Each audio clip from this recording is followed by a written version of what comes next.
Un estado de shock no es algo que se produce únicamente cuando nos pasa algo malo, sino también cuando perdemos nuestra narrativa o nuestra historia, cuando nos desorientamos. Lo que nos mantiene orientados, alerta y a salvo del shock es nuestra historia.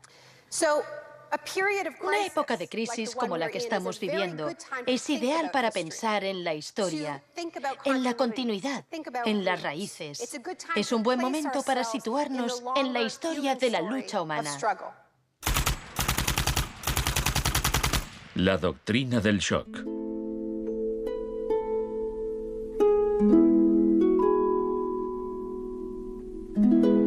Todo empezó el 1 de junio de 1951, cuando representantes de agencias de inteligencia occidentales se reunieron en secreto con profesores universitarios en el Hotel Ritz-Carlton de Montreal. Como resultado de esta reunión, el ejército financió una investigación sobre el aislamiento sensorial en la Universidad de McGill. El aislamiento sensorial es una forma de producir una monotonía extrema. Provoca una reducción de la capacidad crítica, nubla la mente y el sujeto se queja de que ni siquiera puede fantasear. Y cuando un estudiante universitario no es capaz de fantasear, mal asunto.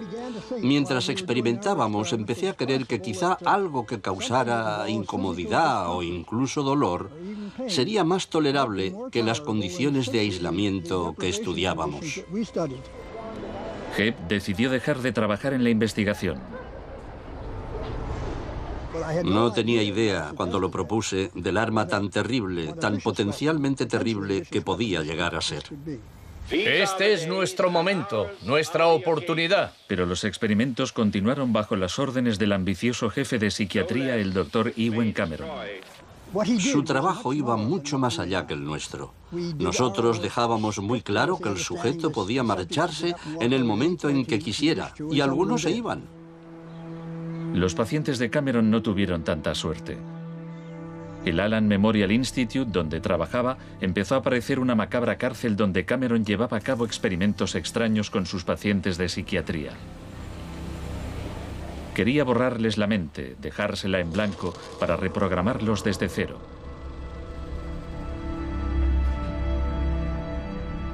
Janine Huart, una joven madre de 4 hijos, padecía una depresión posparto. Me entraban escalofríos cuando me decían, mañana te toca tratamiento de electrochoque. Me estremecía, me daba mucho miedo.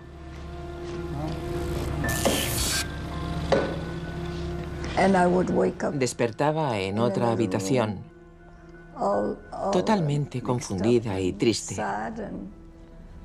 Y me quedaba muy afligida después. Iba por ahí caminando como una zombie. Cameron combinaba los electrochoques con las curas de sueño y la repetición de mensajes grabados. Decía, Janine, Janine, estás rehuyendo tus responsabilidades. No quieres cuidar de tu marido ni de tus hijos. Lo repetía una y otra vez. Suena como si la interrogaran. Sí, como si me interrogaran, pero ¿con qué objeto? La CIA no tardó en poner en práctica los hallazgos de Cameron. Muchas de sus técnicas figuran en el manual Kubark de interrogatorios para el contraespionaje. He aquí unos fragmentos. Es una tesis central del manual que estas técnicas son, en esencia, métodos para provocar la desviación de la personalidad. Hay un intervalo, que puede ser muy breve, de animación suspendida, una especie de shock psicológico o parálisis. Los interrogadores expertos reconocen este efecto cuando se da y saben que desde ese momento el sujeto está mucho más abierto a la sugestión, mucho más dispuesto a obedecer que justo antes de sufrir el shock. El otro Dr. Shock.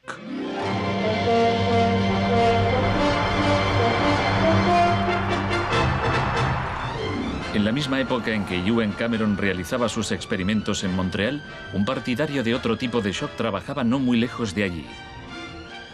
Milton Friedman era profesor de economía en la Universidad de Chicago. Creía que la terapia de shock económico impulsaría a las sociedades a aceptar un capitalismo más puro y desregulado. En octubre de 2008, durante la mayor crisis financiera desde 1929, Naomi Klein acudió a la Universidad de Chicago para hablar de Milton Friedman. Cuando Milton Friedman cumplió 90 años, la Casa Blanca de Bush organizó una celebración en su honor y todos pronunciaron discursos, incluido George Bush, pero el mejor fue el de Donald Rumsfeld. Mi cita favorita de ese discurso de Rumsfeld dice así: Milton es la encarnación de una realidad, la de que las ideas tienen consecuencias. La tesis que sostengo es que el caos económico que ahora mismo impera en Wall Street, en la América Media y en Washington, deriva de muchos factores, por supuesto, pero que entre ellos están las ideas de Milton Friedman. El crack de 1929 en Wall Street desencadenó la Gran Depresión de los años 30.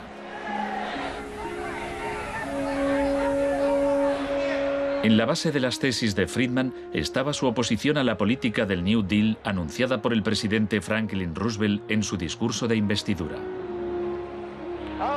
Nuestra prioridad es conseguir que la gente tenga trabajo. No es un problema insoluble si lo abordamos de forma inteligente y con valentía. Quiero expresar mi firme creencia de que no debemos temer a nada, excepto al miedo en sí. Influido por el economista John Maynard Keynes, Roosevelt puso en marcha un programa de empleo público para que la gente volviera a trabajar. Hoy la depresión no es más que un vago recuerdo. Millones de hombres y mujeres han encontrado trabajo y por consiguiente seguridad y esperanza. No fue tan sencillo. La depresión duró hasta la Segunda Guerra Mundial, pero después el Plan Marshall generalizó el modelo regulador e intervencionista de Keynes en Europa.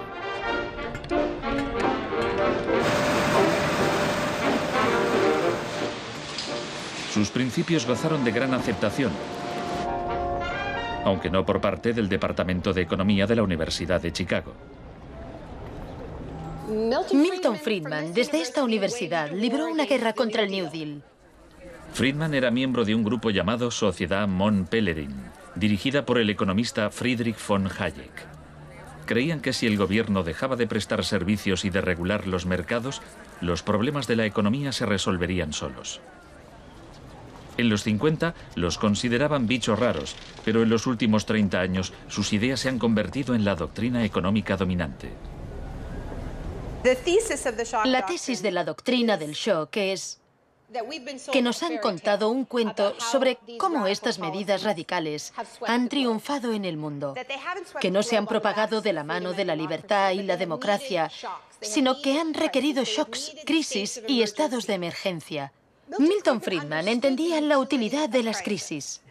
Solo una crisis, real o percibida, produce auténticos cambios.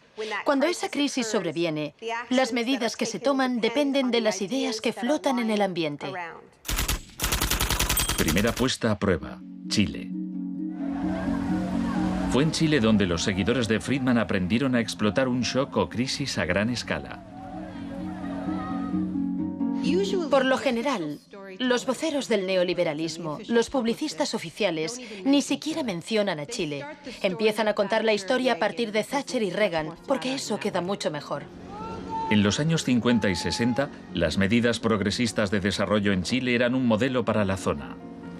El gobierno invertía en salud, educación e industria. Las empresas estadounidenses temían por sus inversiones. Como respuesta, el Departamento de Estado comenzó a becar a estudiantes de Chile y el resto de Sudamérica para que estudiaran economía de libre mercado con Milton Friedman. La Universidad de Chicago tenía un convenio con la Universidad Católica de Chile que permitía a muchos chilenos venir a Chicago, donde les impartíamos formación y se doctoraban. Los estudiantes regresaban a Chile a dar clases. El Departamento de Economía de la Universidad Católica en Santiago se convirtió en una mini escuela de Chicago. Arnold Harberger, el economista que dirigía el programa, se describía como misionero totalmente entregado. En 1970, la Unidad Popular de Salvador Allende ganó las elecciones con un programa que proponía nacionalizar grandes sectores de la economía. La compañía de teléfonos pertenecía en su mayor parte a la empresa estadounidense ITT, que encabezó los intentos de evitar que Allende fuera presidente. Contaba con el apoyo de Richard Nixon en la Casa Blanca. Yo no estuve allí, pero puedo decirle lo que sabemos con certeza en la actualidad. Él encargó a la CIA que impidiera que Allende asumiese la presidencia e intentaron convencerme de que instigara al ejército chileno cuando Allende resultó elegido. A pesar de las maniobras de la CIA, Allende juró el cargo de presidente.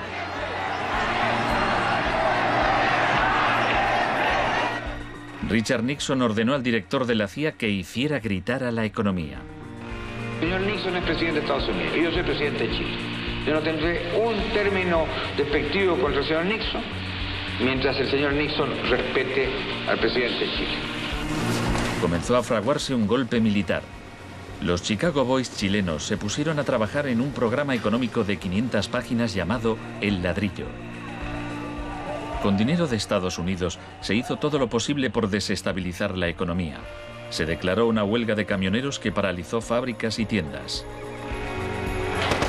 Hubo un golpe de Estado fallido el 29 de junio de 1973. Después, el 11 de septiembre, bajo el mando del general Pinochet, el ejército asaltó el Palacio Presidencial. El shock de la guerra. Chile había disfrutado durante 41 años ininterrumpidos de un régimen democrático que estaba siendo derrocado por medio de la violencia. Para Pinochet y sus partidarios el golpe era una guerra, y desde luego estaba concebido para parecerlo. Fue el precursor chileno de la doctrina militar de shock y pavor.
Fuerzas Armadas y de Orden, solo bajo la inspiración patriótica de sacar al país del caos que en forma aguda lo estaba precipitando el gobierno marxista de Salvador Allende.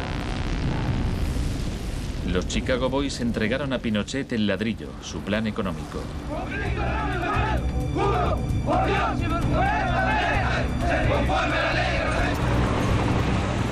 Los días siguientes, más de 13.000 opositores fueron detenidos y encarcelados.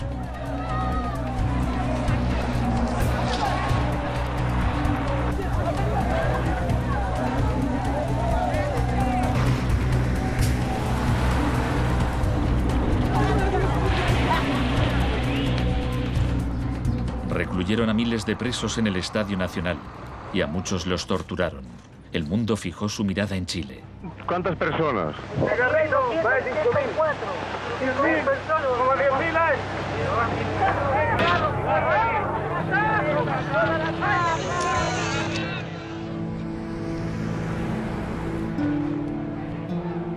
A principios de noviembre liberaron a 5.000 presos. A los 900 que quedaron los trasladaron a otros centros de detención.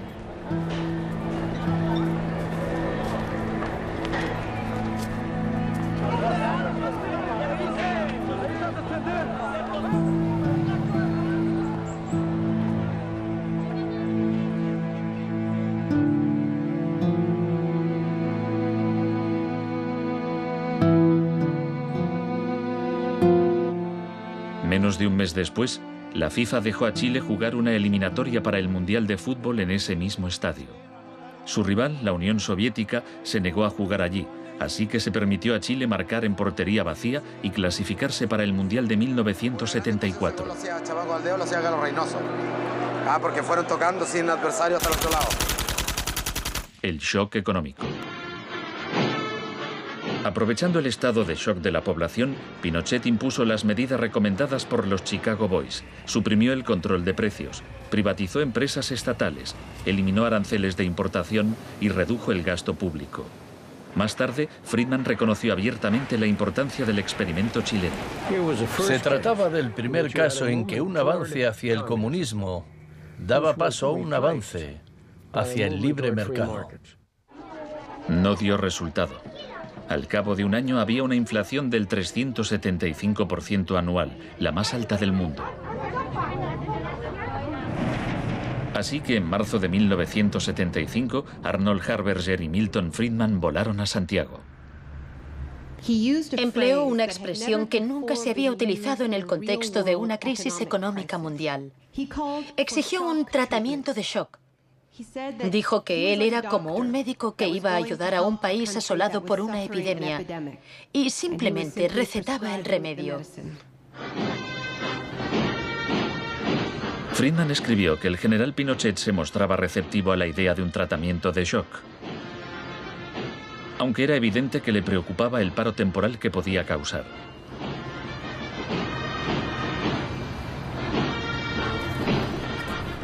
Pronto quedó claro que la política económica de Friedman favorecería a los ricos a costa de los pobres. Se calculaba que una familia que intentara subsistir con el salario mínimo tendría que gastar el 74% de sus ingresos en pan. Viajar en autobús o beber leche se había convertido en un lujo. Pinochet acabó con la distribución gratuita de leche en las escuelas, disposición similar a la polémica medida que había tomado la joven ministra de Educación británica que más tarde sería su amiga. ¿Me siento aquí? Gracias. Muchas gracias. Para poder imponer estas políticas económicas, había que sembrar el miedo hacia un enemigo. Tampoco creo yo que se haya triunfado totalmente sobre el marxismo. El marxismo es como un fantasma. Cuesta mucho tomarlo. Mejor dicho, no se puede tomar.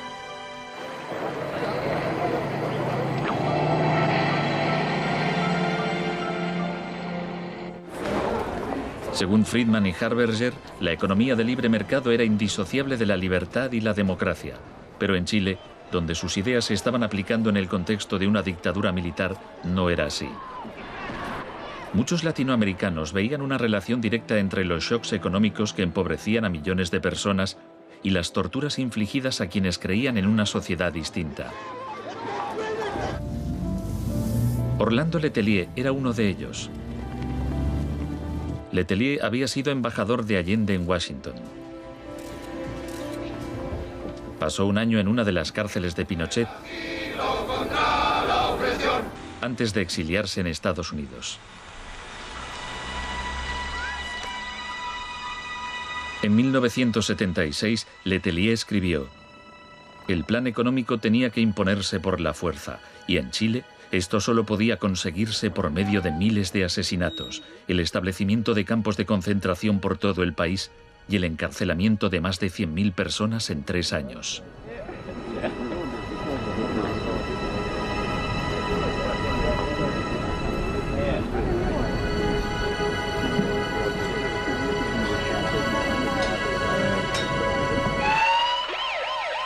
Antes de que pasara un mes, Letelier murió en un atentado con coche bomba. Buenas tardes. Una potente explosión ha destrozado un coche que circulaba por el normalmente tranquilo Embassy Road de Washington. El chileno era Orlando Letelier, ministro de Exteriores durante los últimos meses del régimen marxista del difunto Salvador Allende. Damos paso a Richard Roth. Michael Townley, miembro de la policía política secreta de Pinochet, estaba detrás del atentado. Había entrado en Estados Unidos con pasaporte falso y la CIA estaba al corriente de ello. Michael, buenas noches. Buenas noches, Pablo. La opinión del Poder Judicial chileno, ¿hay confianza en él? Mire, yo confío plenamente en la justicia chilena, como patriota y luchador antimarxista y juntista por sobre todas las cosas. Pese a su confianza, Townley fue extraditado a Estados Unidos y condenado por el asesinato de Letelier.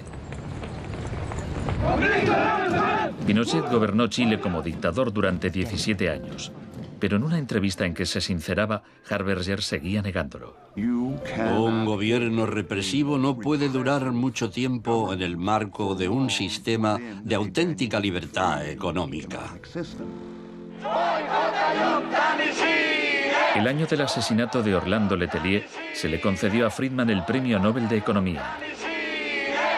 Saben, tienen una idea totalmente deformada de lo que pasó. Les explicaré un par de cosas. En primer lugar, universidades chilenas me ofrecieron 2 títulos honoríficos antes de que yo viajara allí. Rehusé aceptarlos porque dichas universidades se financiaban en parte con fondos públicos y yo no quería dar en ningún caso la impresión de que apoyaba el régimen político de Chile. No soy representante de Chile, no soy asesor de Chile, ni tengo responsabilidades para con el gobierno de Chile.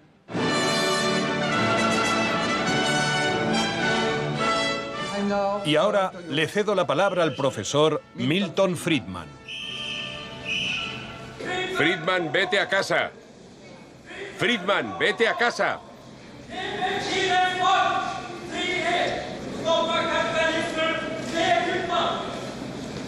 Lamento este incidente. Podría haber sido peor.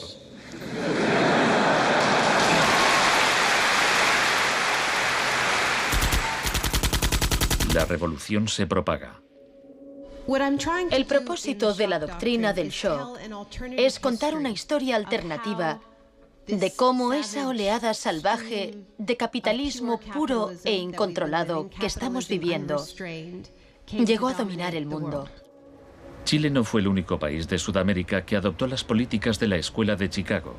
Los seguidores de Friedman ocupaban cargos clave en Brasil y asesoraban el gobierno de Uruguay. Entonces, el 24 de marzo de 1976, un golpe militar derrocó al gobierno de Isabel Perón en Argentina. Una junta de 3 generales tomó el poder bajo el mando del general Videla. Los Chicago Boys accedieron a puestos económicos relevantes en el gobierno militar. Aprovecharon la oportunidad para introducir importantes reformas económicas y sociales. Un año después del golpe, los sueldos habían perdido el 40% de su valor, se cerraban fábricas y la pobreza se disparó. Como en Chile, hubo que aterrorizar al pueblo para que aceptara estas medidas económicas. Videla aprendió de la experiencia de Pinochet. Adoptó la táctica de hacer desaparecer personas. Para equilibrar el terror público y privado, llevaban a cabo los secuestros en plena luz del día y después siempre podían negarlos. Fue necesario cumplimiento de la misión que la nación le tiene asignada, articular la defensa de la sociedad argentina. Las reglas de esta guerra no convencional, que no buscamos ni provocamos, son distintas. Muchas de las técnicas empleadas por los militares chilenos y argentinos las habían aprendido en la Escuela de las Américas, dirigida por Estados Unidos. Enseñaban técnicas de tortura. Violar a la víctima, desnudarla, herirla con objetos punzantes, romperle extremidades, sacarle los ojos, marcarla a fuego. En Latinoamérica hay regímenes que violan hoy en día los derechos humanos. Practican asesinatos políticos, torturas, deportaciones, encarcelamientos sin juicio, que son técnicas aprendidas en este centro. Quizás sea así. Si me dice que lo que enseñamos aquí se ha llevado a la práctica, no se lo negaré. El uso de la tortura contra un soldado enemigo conocido para obtener algún tipo de ventaja militar me parece justificable y acertado. Ir más allá, utilizar las técnicas de tortura solo para intimidar a la gente, es un grave error, poco ético e inmoral. Pero en Argentina y Chile estas técnicas no solo se emplearon con soldados o terroristas, sino con estudiantes y sindicalistas, con todo aquel que se opusiera a la política de libre mercado del régimen.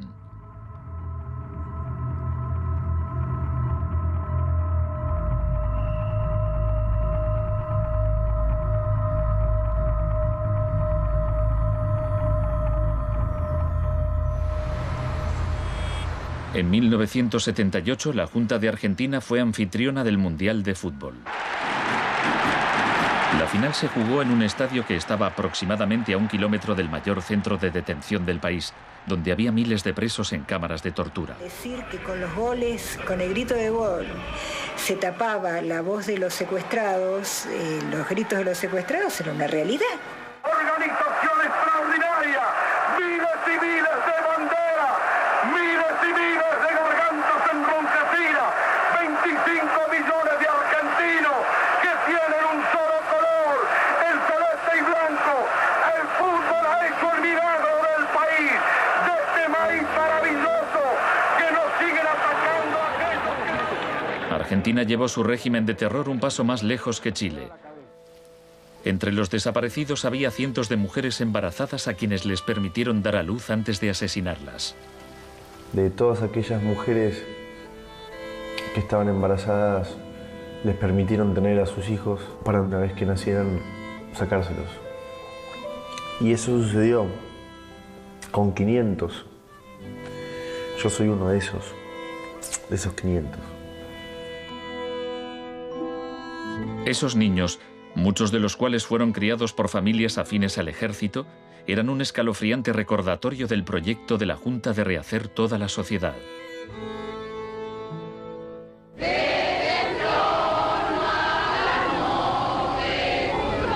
Cuando la Junta aún detentaba el poder, un grupo de madres y abuelas de desaparecidos empezaron a protestar en la Plaza de Mayo.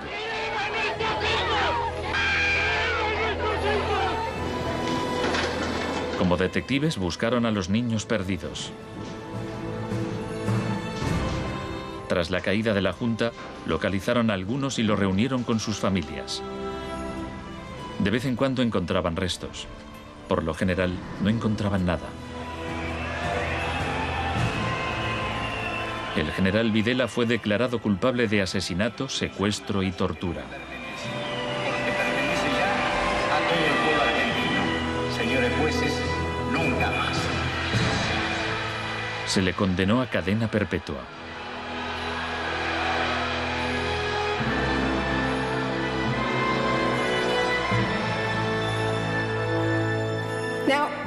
Estos primeros experimentos en Latinoamérica plantearon a Friedman y a sus acólitos un serio problema ideológico.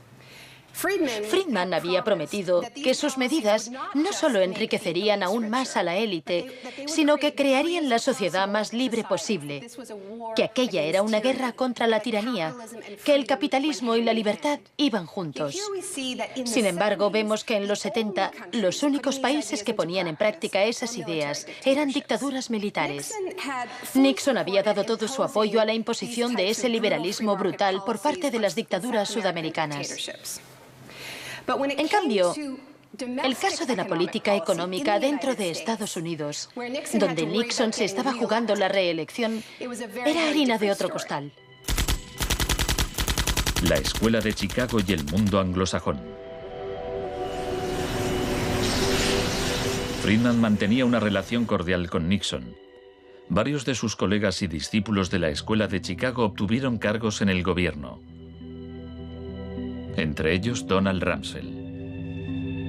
Con la ayuda de Dios. Enhorabuena. Gracias. En 1971, en plena depresión económica, Nixon dejó a un lado las ideas de Friedman e instauró una política de control de precios y salarios. Puso a Rumsfeld al cargo. Es en esencia una cuestión de oferta y demanda. Hace tiempo que me opongo al control de salarios y precios. Creo que implica la injerencia del gobierno en la libertad individual y me parece intolerable. La política keynesiana tuvo éxito y Nixon salió reelegido con una victoria aplastante. Fue un duro golpe para Friedman. Más tarde, en 1979, Margaret Thatcher fue elegida primera ministra en Gran Bretaña. Su gurú intelectual era el viejo mentor de Milton Friedman, Friedrich von Hayek. Poco más de un año después, Ronald Reagan ganó las elecciones presidenciales de Estados Unidos. Ahora, tanto Gran Bretaña como Estados Unidos estaban en manos de friedmanitas declarados.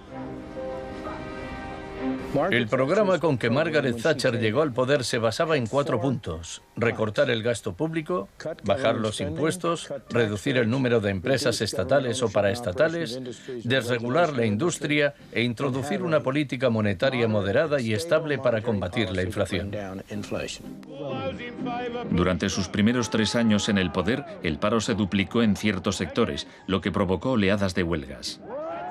El índice de popularidad de Thatcher cayó hasta el 25%. Estallaron disturbios en las principales ciudades británicas. Hasta los admiradores de Thatcher albergaban ciertas dudas.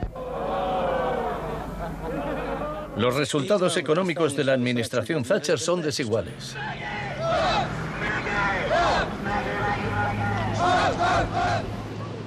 A quienes esperan ansiosos a que yo haga caso del eslogan favorito de los medios, dar vuelta atrás, solo puedo decirles una cosa: dad vuelta atrás vosotros si queréis.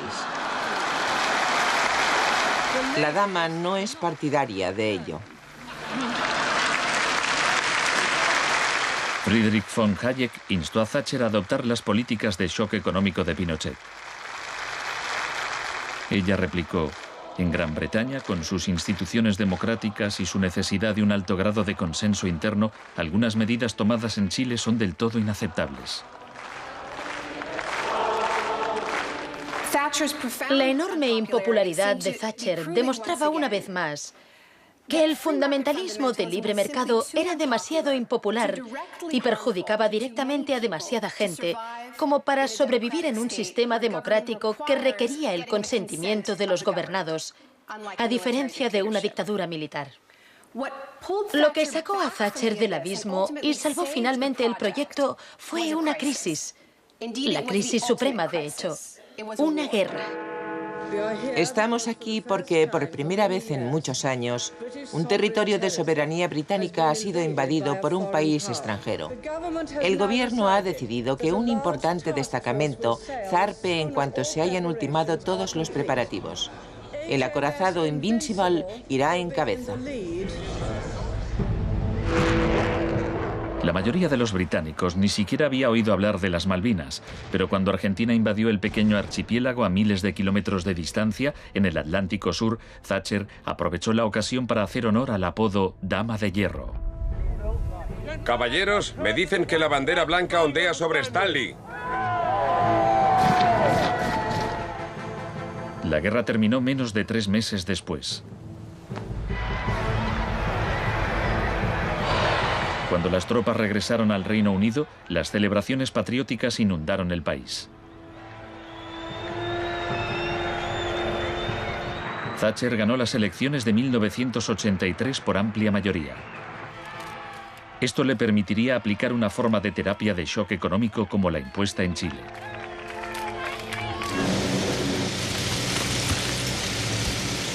La organización de trabajadores más poderosa del país era el Sindicato Nacional de Mineros. Cuando la Junta Nacional del Carbón anunció el cierre de minas, los mineros declararon la huelga.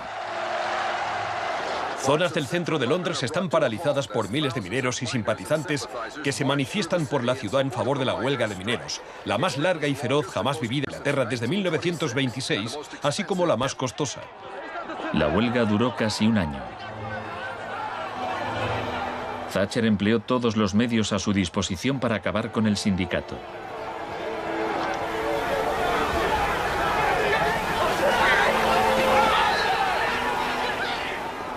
Al final, los mineros fueron derrotados. Thatcher aprovechó esta victoria para implantar la revolución de la Escuela de Chicago en su país. Una serie de anuncios vistosos promocionaba un programa de privatizaciones masivas. Thatcher vendió la industria del acero, el agua, la electricidad, el gas, el teléfono, aerolíneas, el petróleo. Privatizó las viviendas públicas. Salieron a concurso los servicios municipales. En 1986 se desregularon los servicios financieros y la banca. Se le llamó el Big Bang. No hace falta que le recuerde a ninguno de los presentes que el Big Bang es solo el principio. En el Reino Unido, antes de Thatcher, un gerente general ganaba 10 veces más que el empleado medio. En 2007 ganaba más de 100 veces más.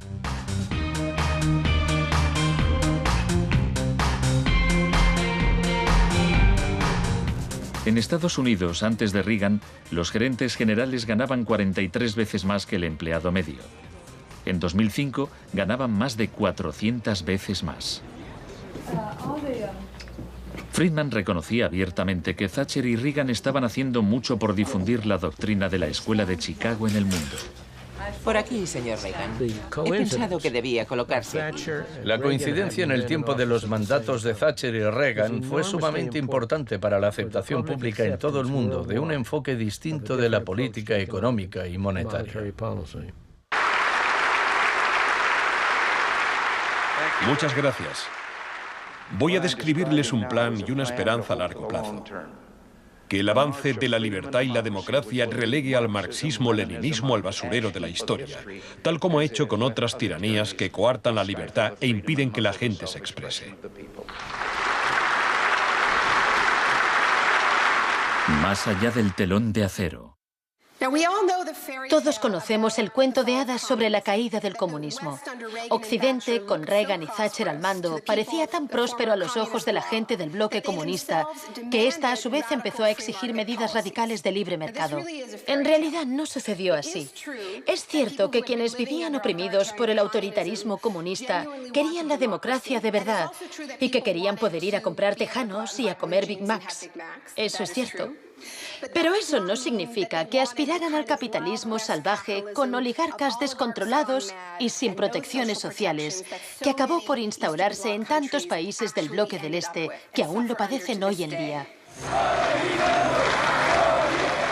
Thatcher había hecho lo posible por socavar el poder de los sindicatos en el Reino Unido, pero en 1988 viajó a Polonia para ofrecerle su apoyo al sindicato Solidaridad.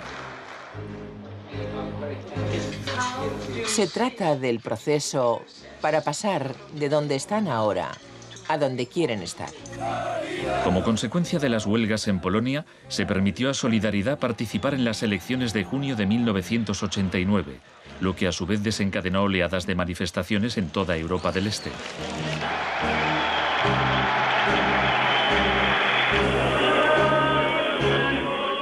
En épocas anteriores, la Unión Soviética había utilizado la fuerza para aplastar los movimientos democráticos. Pero ahora la URSS tenía un líder distinto, Mikhail Gorbachov, impulsor de la Glasnost y la Perestroika. Hablaba de una tercera vía, de una transición gradual hacia una socialdemocracia a la escandinava, algo a medio camino entre el capitalismo de libre mercado y el comunismo. Gorbachov cautivó al público y los políticos de Occidente. Es un líder audaz, decidido y valiente. Ante la mirada de Gorbachov, los viejos regímenes comunistas se desmoronaron uno a uno.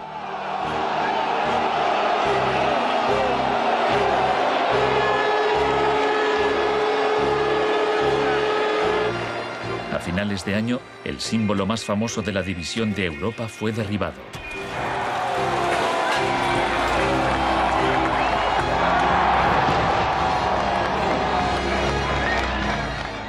Para Friedman y los Chicago Boys, se abrieron las puertas de todo un mundo nuevo.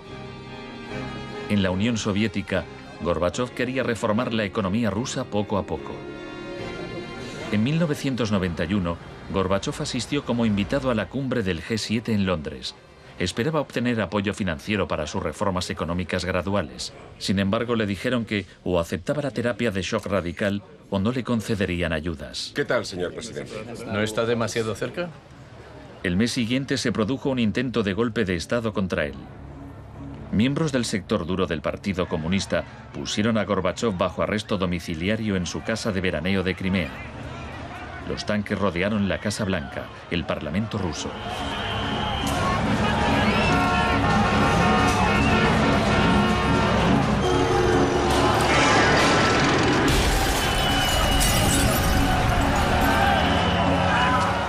En el caos de los enfrentamientos callejeros, era evidente que, para reforzar su posición, el sector duro debía recurrir a la violencia. Estos choques entre el pueblo y las fuerzas del orden son algo nunca visto desde los tiempos lejanos de la Revolución Rusa. Hoy, cuando amanecía sobre un mar de escombros, empezaba a quedar claro que el golpe se estaba desmoronando. El edificio del Parlamento ruso estaba a salvo. El ejército no había intervenido. Y en el interior, Yeltsin tenía más poder que nunca.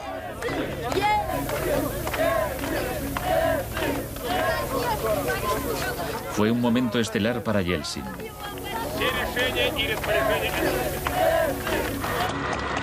Gorbachov fue puesto en libertad y regresó a Moscú, pero había perdido buena parte del poder. Aplaudo los elevados principios del pueblo ruso y también los del presidente Boris Yeltsin. En diciembre de 1991 se disolvió la Unión Soviética, un shock profundo para el pueblo ruso. Yeltsin se hizo cargo entonces de la política económica de la Federación Rusa. El libre mercado llegó a Rusia y con él el caos. La adopción de las doctrinas de la Escuela de Chicago por parte de Rusia marcó el principio de un nuevo capítulo en la cruzada por el libre mercado. Fue shock en estado puro, sin nada de terapia.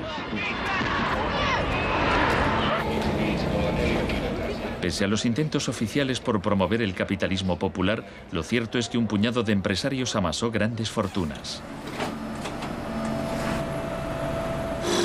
Se vendieron empresas estatales a precio de saldo.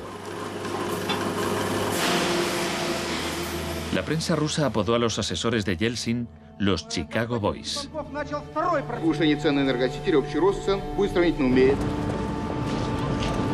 Gracias a la terapia de shock de Yeltsin, en 1992 los rusos consumían un 40% menos que en 1991. Un tercio de la población había caído en la pobreza y la gente tardaba meses en cobrar su sueldo. Según las predicciones de un experto, 140 millones de rusos pronto vivirán bajo el umbral de la pobreza. La corrupción era generalizada y el crimen organizado se disparó. Moscú se convirtió en el nuevo salvaje oeste.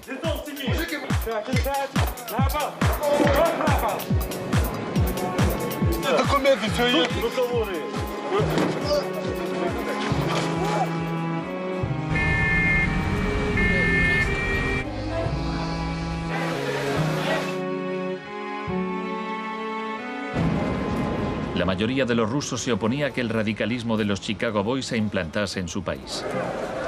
En marzo de 1993, el Parlamento tomó una decisión crucial. Votó a favor de retirarle a Yeltsin los poderes especiales que le había otorgado. Yeltsin instauró un régimen especial.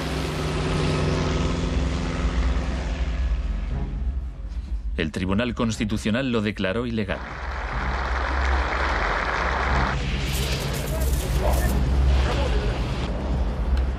El 21 de septiembre, Yeltsin, al estilo Pinochet, disolvió el Parlamento.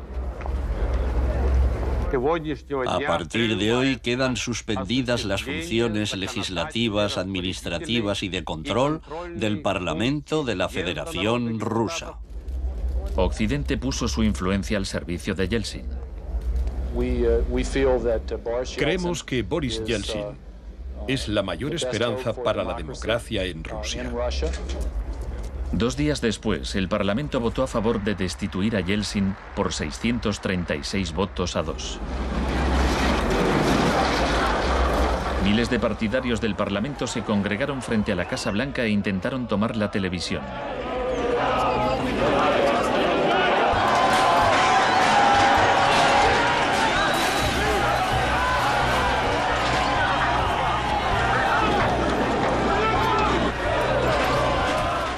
Parecía que los defensores del Parlamento iban ganando.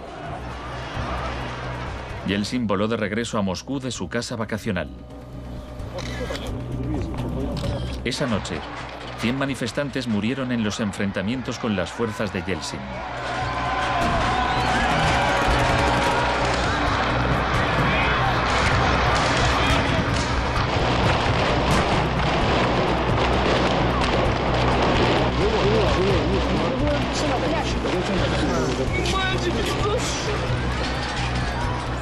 El 4 de octubre, Yeltsin ordenó al ejército que atacara la Casa Blanca y bombardeara el mismo edificio que él había defendido 2 años antes.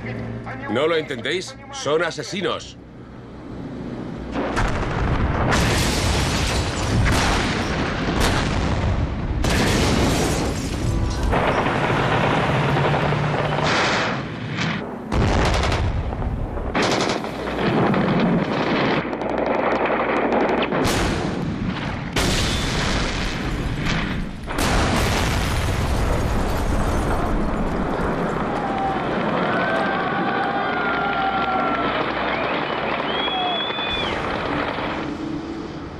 Warren Christopher, el secretario de Estado norteamericano, dijo: Estados Unidos no suele apoyar la suspensión de parlamentos, pero corren tiempos excepcionales.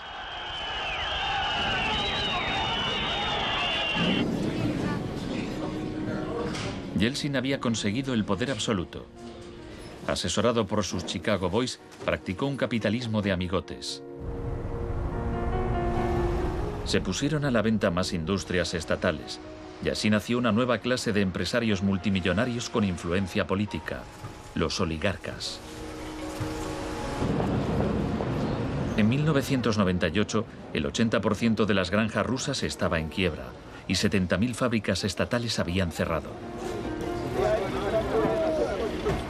En 8 años, el número de pobres había aumentado en 72 millones, mientras Moscú pasaba a ser la ciudad del mundo con más multimillonarios.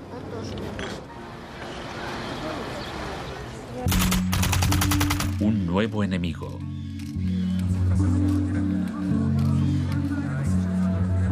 Buenas tardes, gracias por venir. Es un honor para mí anunciarles que voy a proponer a Donald Rumsfeld como secretario de Defensa. Estoy deseando servir de nuevo a mi país. Rumsfeld ya había sido secretario de Defensa en el gobierno de Gerald Ford. En ese entonces, el enemigo a temer era la Unión Soviética. No afirmo que nos estén invadiendo los rusos, sino sus tendencias. No digo que midan 3 metros, sino que medían 1,60 m, ahora 1,80 m y siguen creciendo. Ahora había un nuevo enemigo más cerca de casa. El 10 de septiembre de 2001, Rumsfeld expuso en un discurso sus planes para privatizar parte del ejército de Estados Unidos. Milton Friedman se habría sentido orgulloso. Decía: hoy hablaré de un adversario que representa una amenaza, una grave amenaza para la seguridad de Estados Unidos. Dicho adversario es uno de los últimos bastiones de la planificación central. Gobierna a golpe de planes quinquenales. Podría parecer que este adversario es la antigua Unión Soviética, pero ese enemigo ya no existe. Tenemos a este adversario mucho más cerca. Es la burocracia del Pentágono. Hoy le declaramos la guerra a la burocracia. Al día siguiente, el vuelo 77 de American Airlines se estrelló en el Pentágono y mató a 184 personas.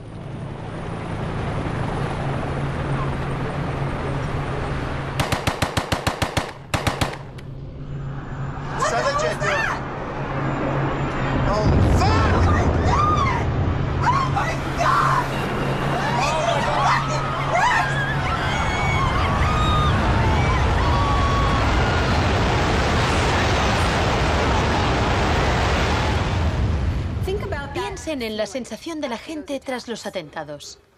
¿Quién es esa gente? ¿De dónde son? ¿Por qué nos odian? Se produjo una rotura de esquemas colectiva.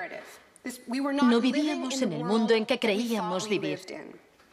Y nuestros líderes no dejaban de repetir que todo aquello que creíamos entender antes del atentado ya no era vigente. Se acuñó una nueva frase, mentalidad pre-11S.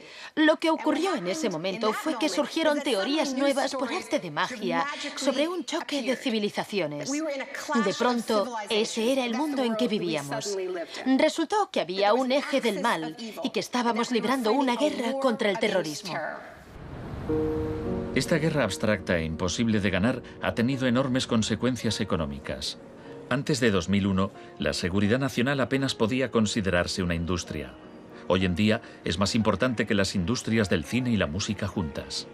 Entre el 11 de septiembre de 2001 y el año 2006, el Departamento de Seguridad Nacional pagó $130.000 millones a contratistas privados. Este es el complejo del capitalismo del desastre, una nueva economía basada en el miedo. Será una batalla monumental entre el bien y el mal. La guerra contra el terrorismo, primera parte. La mejor defensa contra el terror es una ofensiva global contra él, allí donde esté. La primera fase de esta guerra fue el bombardeo de Afganistán.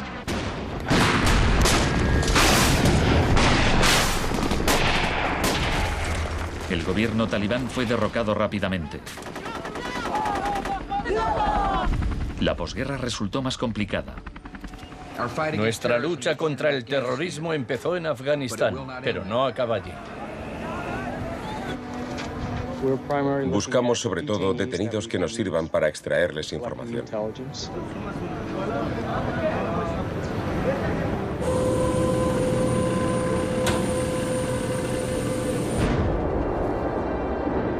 En Guantánamo, las fuerzas estadounidenses pusieron en práctica por primera vez las técnicas del manual Kubark de forma explícita y pública. Oficialmente aprobadas por la Casa Blanca, fueron mostradas abiertamente por televisión en todo el mundo. El aislamiento, tanto físico como psicológico, debe mantenerse desde el instante de la captura. La capacidad de resistir se ve reducida por la desorientación. Los presos deben guardar silencio en todo momento y jamás se les debe permitir hablar entre sí. 3 de los presos, Asif Iqbal, Rual Ahmed y Shafiq Rasul, eran de Tipton, Inglaterra. Pasaron más de 2 años en Guantánamo antes de que los liberasen sin cargos. No te dejaban hablar con nadie, ni hacer nada, ni estar de pie. Te obligaban a pasarte todo el rato ahí sentado. Yo pensaba, ¿qué demonios está pasando? ¿Dónde estoy? ¿Pasaremos aquí el resto de nuestra vida? ¿Podremos regresar a casa, volver a ver a nuestra familia? De los 779 presos retenidos en la bahía de Guantánamo, solo 3 han sido condenados por algún delito.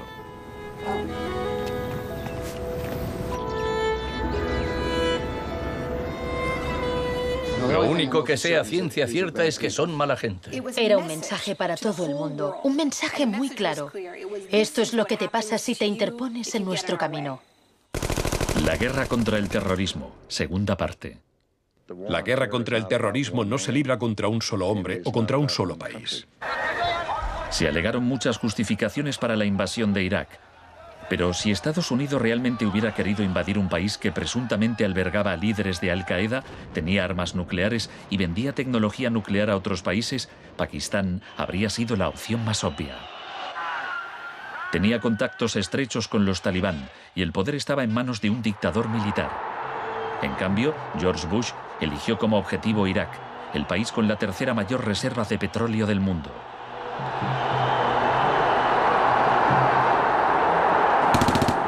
La guerra como tortura de masas. Los planes de guerra del Departamento de Defensa no son como los de la Guerra del Golfo. Están más en la línea de la invasión de Panamá de 1989. Según ha podido saber la CBS, se iniciará en el llamado Día A con A de ataques aéreos, ataques tan devastadores que hará que los soldados de Saddam no puedan ni quieran oponer resistencia. La idea es que el bombardeo sea tan intenso que produzca, en palabras textuales, shock y pavor. Si el Pentágono se ciña a su plan de guerra actual, en un día de marzo, la aviación y la armada lanzarán entre 300 y 400 misiles de crucero contra objetivos en Irak, más que en los 40 días que duró la primera guerra del Golfo.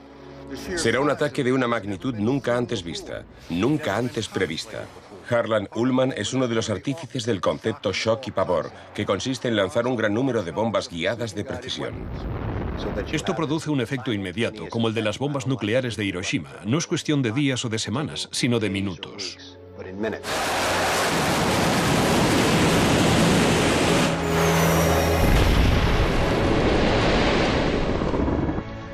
Además, paralizas la ciudad, es decir, la dejas sin energía ni agua y lanzas una campaña implacable de desgaste, de modo que al cabo de 2, 3, 4 o 5 días, ellos quedan agotados física, emocional y psicológicamente. Anoche una zona de 1 milla cuadrada del centro de Bagdad parecía el infierno en la tierra. Durante la primera oleada de bombardeos, los ciudadanos de Bagdad sufrieron una versión del aislamiento sensorial descrito en el manual Kubark. En el caos que siguió a la caída de Saddam Hussein, Estados Unidos hizo poco por impedir los saqueos. Algunos cargos del gobierno incluso los consideraban un punto de partida para desmantelar el Estado iraquí. John Agresto, encargado de reorganizar la educación superior, veía el saqueo de escuelas como una oportunidad para empezar de cero. De hecho, antes de las sanciones, Irak tenía el mejor sistema educativo de la región y una tasa de alfabetización del 89%. En cambio, en Nuevo México, estado natal de Agresto, el 46% de los ciudadanos eran analfabetos funcionales. En Irak se aplicaron 3 formas de shock distintas que actuaban a la vez y se complementaban entre sí. Estaba el shock de la guerra, seguido de inmediato por la terapia de shock económico impuesta por Paul Bremer. Y como la resistencia a esa transformación económica, a ese shock económico rápido iba en aumento, se aplicó el shock de la represión y la tortura. 3 clases de shock distintas. El shock económico.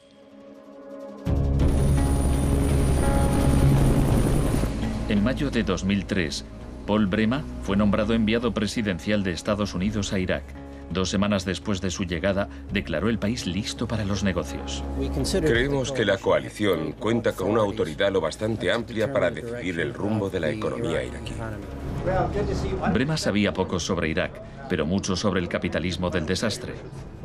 Había fundado la Crisis Consulting Practice en los inicios del boom de la seguridad nacional. Hoy es un día muy importante en Bagdad.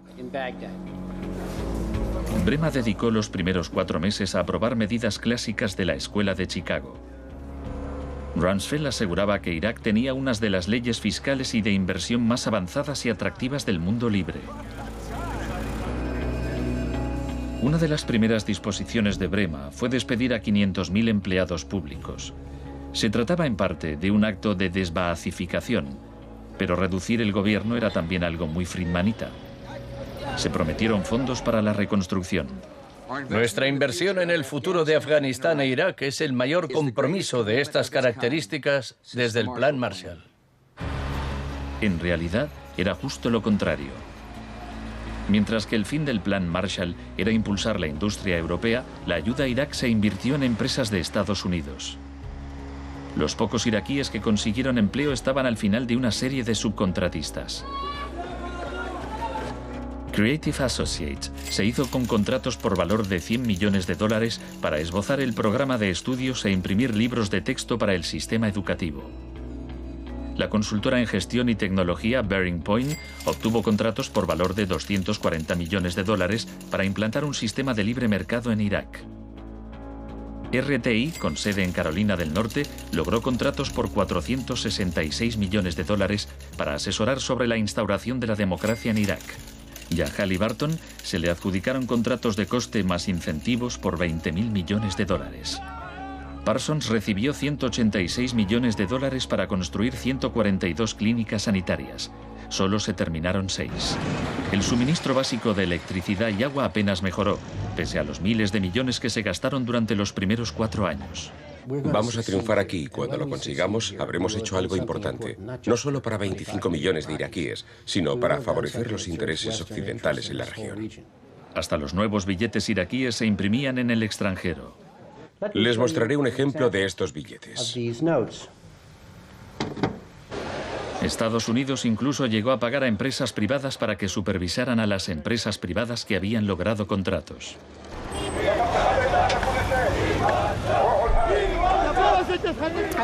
Estuve en Bagdad en 2004, cuando empezaban a cometerse atentados con frecuencia. De hecho, la noche en que llegué, una bomba estalló muy cerca del hotel. Pero lo que más me impactó entonces fue que, a pesar de la violencia y del caos, los iraquíes salieron a la calle a protestar al día siguiente. 19 muertos y 100 heridos en Nayaf. Lo que pedían en esa época era elecciones, tener voz y voto en el desarrollo de la era post-Saddam. En los primeros días de la ocupación, las protestas eran pacíficas, pero a medida que pasaba el tiempo, como las protestas no daban resultado, cada vez más iraquíes se unían a la resistencia armada.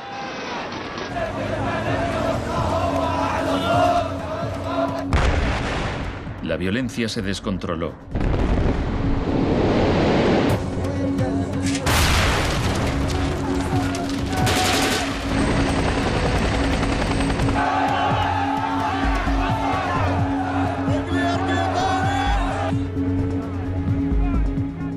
Como había ocurrido en Sudamérica 3 décadas antes, se dejaban cuerpos en la cuneta a modo de advertencia.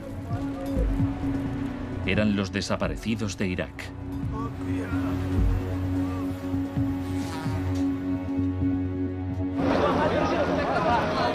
Se tomaron medidas extremadamente agresivas para aplastar a la oposición. El shock de la represión.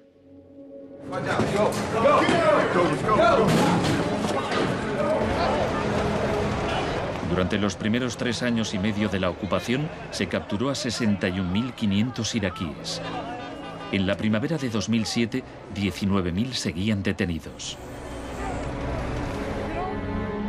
En prisión los interrogaban con técnicas derivadas de las que ideó la CIA, basándose en los experimentos realizados por Ewen Cameron en los años 50.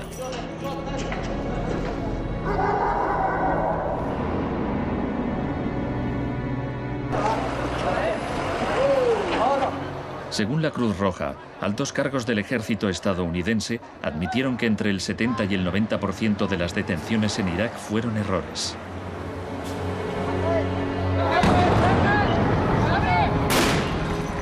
Aunque el caos que reina en el país parezca un fracaso de la terapia de shock, en Irak el capitalismo del desastre ha florecido. El desastre en sí era una buena oportunidad para hacer negocio.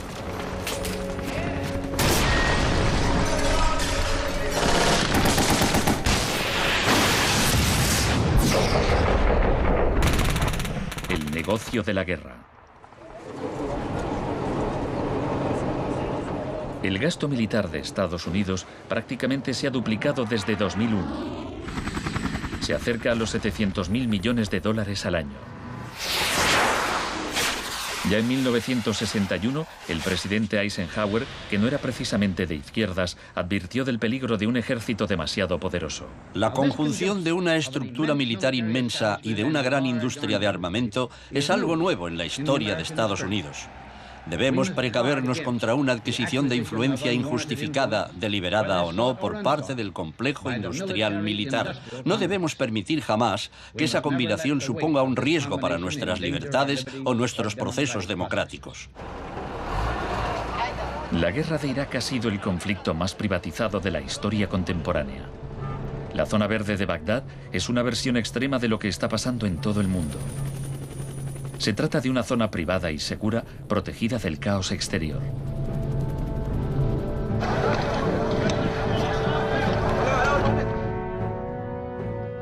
En 1991, durante la Primera Guerra del Golfo, por cada 100 soldados había un contratista militar.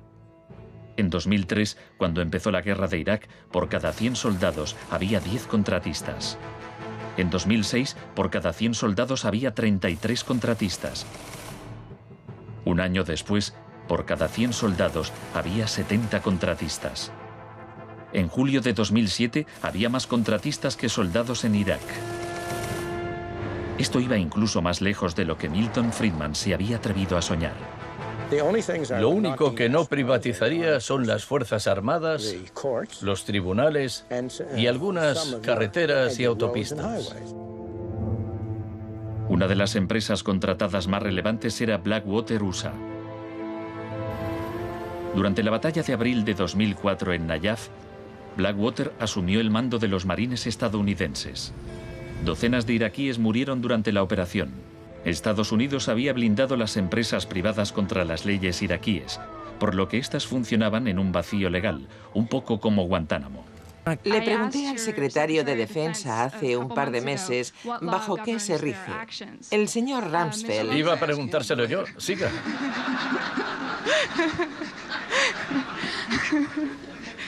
¡Socorro!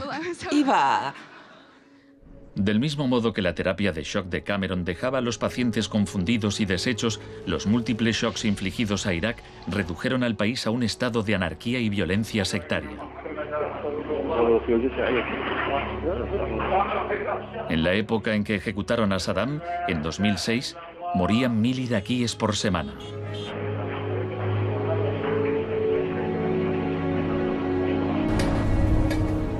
En abril de 2007, la Agencia de la ONU para los Refugiados calculaba que 4 millones de personas habían tenido que abandonar su hogar. Cientos de miles de iraquíes habían muerto. Creo que los historiadores escribirán con toda claridad que hicimos algo extraordinario y noble aquí.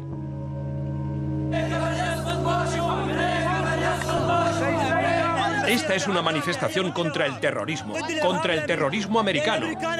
Los americanos arrestan y matan a mujeres y niños, insultan a los ancianos y matan a los jóvenes. América es terrorismo, América es terrorismo.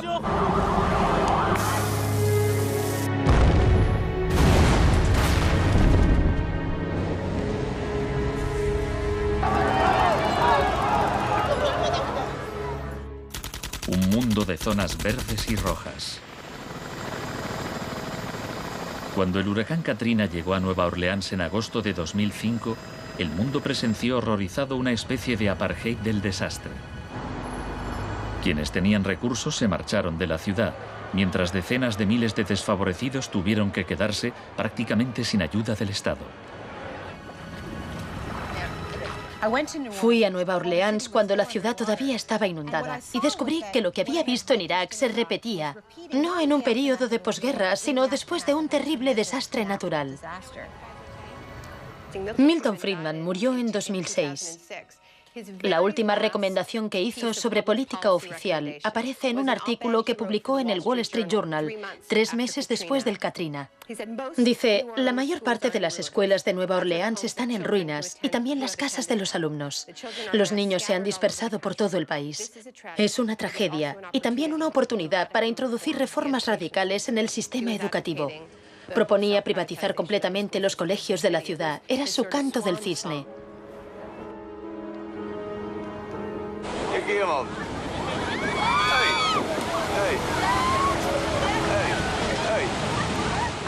Fui testigo de un proceso similar en Sri Lanka, en los días que siguieron al tsunami de 2004. A gente que había vivido en la costa desde hacía generaciones se le impidió volver a fin de poder privatizar los terrenos y venderlos a hoteles de lujo.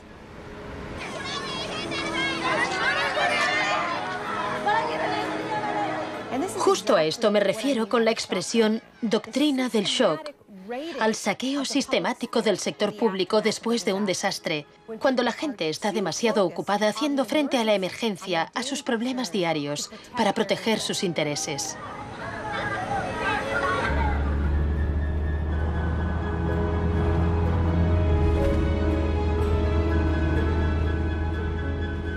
Tal vez el primer acto de resistencia sea negarnos a impedir que borren la memoria colectiva.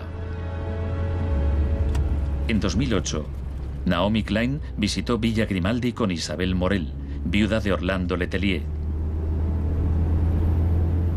Villa Grimaldi es un monumento a la crueldad del régimen de Pinochet y a su posterior derrota. Villa Grimaldi fue el principal centro de tortura mientras se buscaba implementar la política de shock económico. Esta es la que tú señalas en el libro como las casas de uno por uno donde estaban los detenidos en Villa Grimaldi. No le tenía ningún cariño a Pinochet, pero considero que fue nuestro maestro en muchos sentidos. Aprendimos qué era el mal.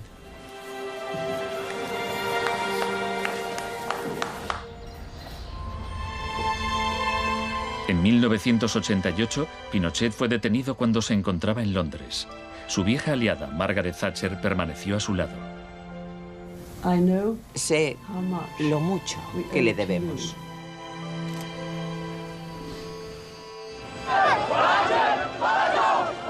Hicieron falta 30 años para que el experimento económico que Pinochet fue el primero en probar diera la vuelta al mundo hasta Irak.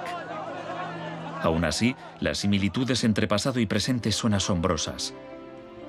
Entre los campos de concentración de Pinochet y el centro de detención de Bush en Guantánamo. Entre los desaparecidos de Chile y los de Irak.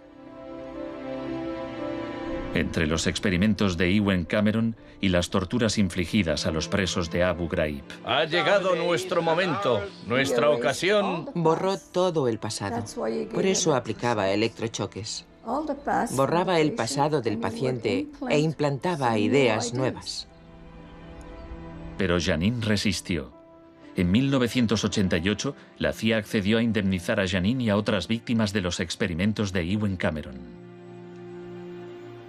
Janine, ¿estás orgullosa de que, aunque intentaron hundirte, tú has luchado con todas tus fuerzas y has vencido? En cierto modo, sí. En cierto modo. Porque creo que todavía me queda una pizca de fuerza de voluntad. Es muy difícil luchar contra un gobierno. La gente me decía: Janine, no puedes luchar contra el gobierno, no te das cuenta, son muy poderosos. Pero yo tenía fe en que ganaría. El fin de una era. Los mercados no regulados son volátiles por naturaleza. Las burbujas se inflan y al final estallan inevitablemente. Tras la desregulación del Big Bang, en los 80, se han producido varios shocks económicos.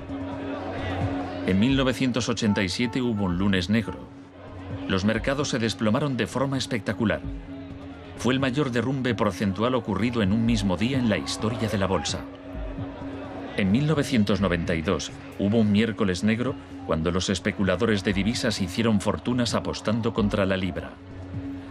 En 1997 estalló la crisis asiática. En un año, 600.000 millones de dólares se perdieron en las bolsas de Asia.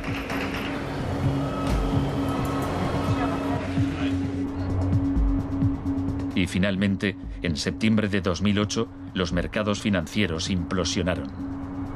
El mercado no está funcionando correctamente. Ha habido una pérdida generalizada de confianza.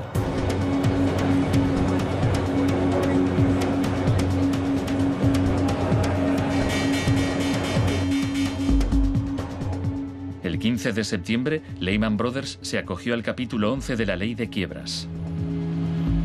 Solo una semana después, se anunció que los empleados de sus oficinas en Nueva York cobrarían 2.500 millones de dólares en primas. Se calcula que empresas de Wall Street pagaron 18.400 millones en primas el año del crack. Pese al torrente de retórica populista de quienes dicen plantar cara a los peces gordos y defender a los ciudadanos sencillos y no a Wall Street, nos encontramos ante una transferencia de riqueza de proporciones incalculables.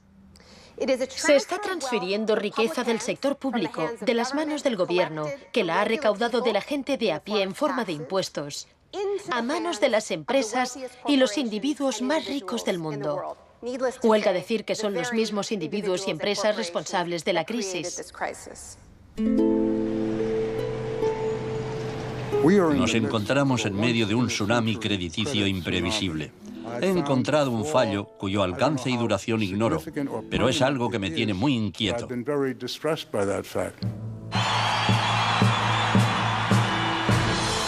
Estados Unidos, la crisis financiera propició la victoria de Obama. El país quería cambiar de rumbo. ¡Hola, Chicago! Esta crisis está claramente considerada por casi todo el mundo un resultado directo de esta ideología concreta de la desregularización y la privatización. La magnitud de la crisis abre una puerta a la esperanza. La doctrina del shock, como estrategia, solo funciona si no sabemos que existe. Lo que me parece más esperanzador de la crisis económica actual es que esta táctica se está desgastando, pues el factor sorpresa ha desaparecido. Los tenemos calados y ya no nos engañan. Nos estamos volviendo a prueba de shocks. La última vez que el mundo sufrió una crisis financiera tan grave como esta, la gente abrazó las medidas keynesianas del New Deal. Quiero expresar mi firme creencia de que no debemos temer a nada, excepto el miedo mismo. Más de 1 millón de personas se desplazó a Washington para asistir al discurso de investidura de Obama. Muchos periodistas lo compararon con Franklin Roosevelt. Últimamente se han trazado muchos paralelismos entre Obama y Franklin Delano Roosevelt. Así que hablaré un poco de este último. Les contaré una anécdota estupenda que podría ser inventada sobre cuando lo visitaban representantes de sindicatos u organizaciones progresistas y le proponían medidas nuevas y avanzadas para que las incluyese en el New Deal. Él los escuchaba con atención y al final decía: ahora salid ahí fuera y obligadme a hacerlo. Y ellos así lo hacían. En 1937, año clave para el New Deal, ¿saben cuántas huelgas se declararon en Estados Unidos? 4.740 huelgas que duraban un promedio de 20 días. ¿Saben cuántas huelgas hubo en 2007? 2. 21. En fin, la otra razón para recordar esta historia de la lucha social es que nos dice algo muy importante, algo que debemos recordar en estos momentos en que nos jugamos tanto. Nos enseña que si queremos políticas contra la crisis que hagan de este mundo un sitio más sano, justo y pacífico, tendremos que salir ahí fuera y obligarlos. Gracias.